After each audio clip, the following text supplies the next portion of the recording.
আজকে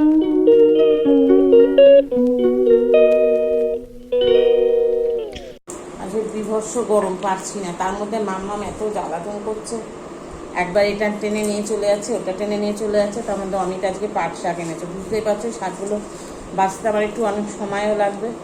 যাই হোক, তার মধ্যে এত গরমে আর পারছি না। তার জন্য ডাইনিংয়ে বসলাম সবজি কাটতে আজকে। আর পাট শাক বাঁচতে তো জানোই একটু সময় লাগে, একা হাতে এগুলো। এখন এই পাট শাক বাঁচতে বসেছি।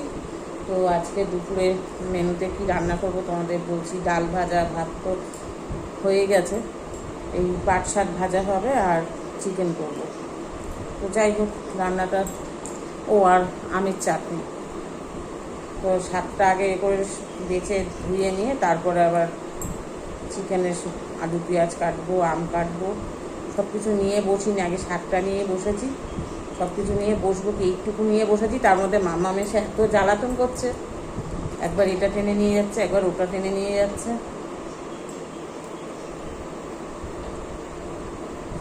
তোমাদের দেখাই, এই দেখো মাম্মাম ঘুমাচ্ছে, দেখো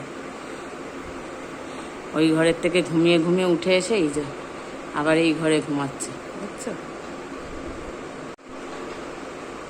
সবজি কাটা একদম রেডি। এই যে পাট শাকগুলো বাছা হয়ে গেছে, চিকেনের পেঁয়াজ রসুন আদা সবে করা হয়ে গেছে, এদিকে আলু কাটা হয়ে গেছে, আর ওখানে পাট শাকে ফোড়ন দেবো, আর খালি আমটা কাটা বাকি। যাই হোক, সবজিগুলো কাটা হয়ে গেছে, এবার রান্নাটা কমপ্লিট করে নিই। যেখানে পাট শাকটা বসাবো, এই যে পেঁয়াজ আর রসুন ফোড়ন দিয়ে দিলাম।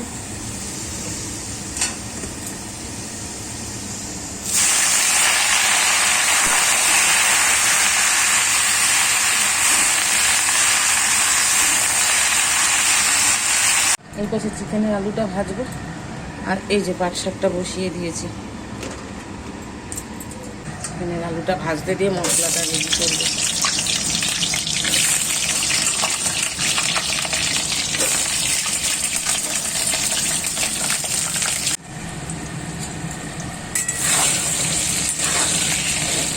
চিকেন আলুটা ভাজা হয়ে গেছে, তুলে নেবো। আচ্ছা, এদিকে পাট শাকটা দেখি।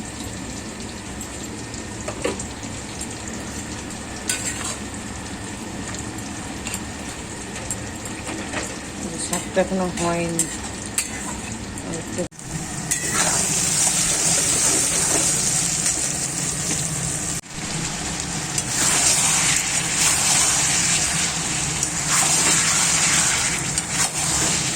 চিকেনটা কষানো হচ্ছে, আর আজকে কাঁচা লঙ্কা বাটা দিয়ে করছি, লাল লঙ্কা দিয়ে নিয়ে আর কি।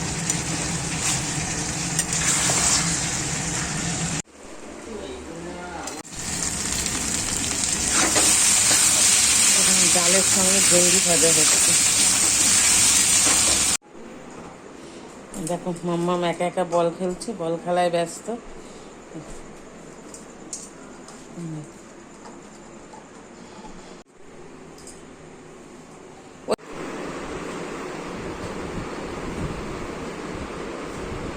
কি বলছো, মাংসটা ভালো হয়েছে?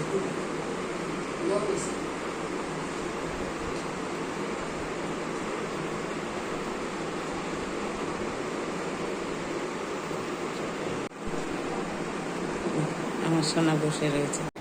আজ শুক্রবার 14 তারিখের ব্লগটা দেখে যদি তোমাদের ভালো লাগে তাহলে অবশ্যই একটা লাইক কমেন্ট শেয়ার করে দিও। আর নতুন বন্ধু যারা আছো তারা সাবস্ক্রাইব করতে ভুলো না। তো টাটা, ব্লগটা দেখতে থাকো। আমার ছোটো সোনা দেখো কি সুন্দর দোল খাচ্ছে। তো কাল আবার আসছি তোমাদের সঙ্গে, নতুন আর একটা ব্লগে দেখা হবে। তো আজকের মতো টাটা।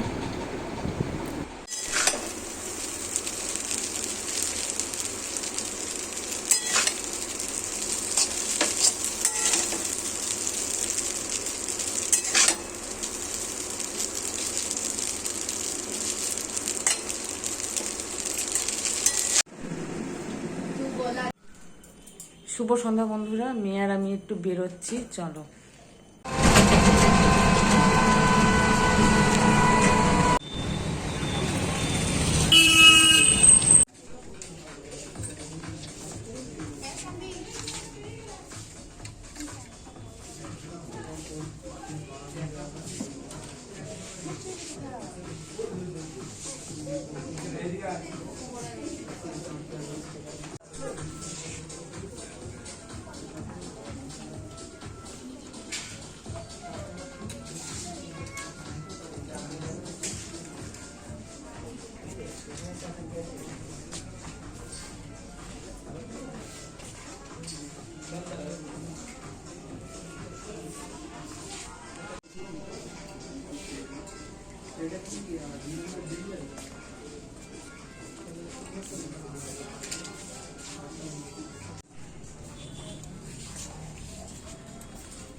ফটো তোলা দারুণ।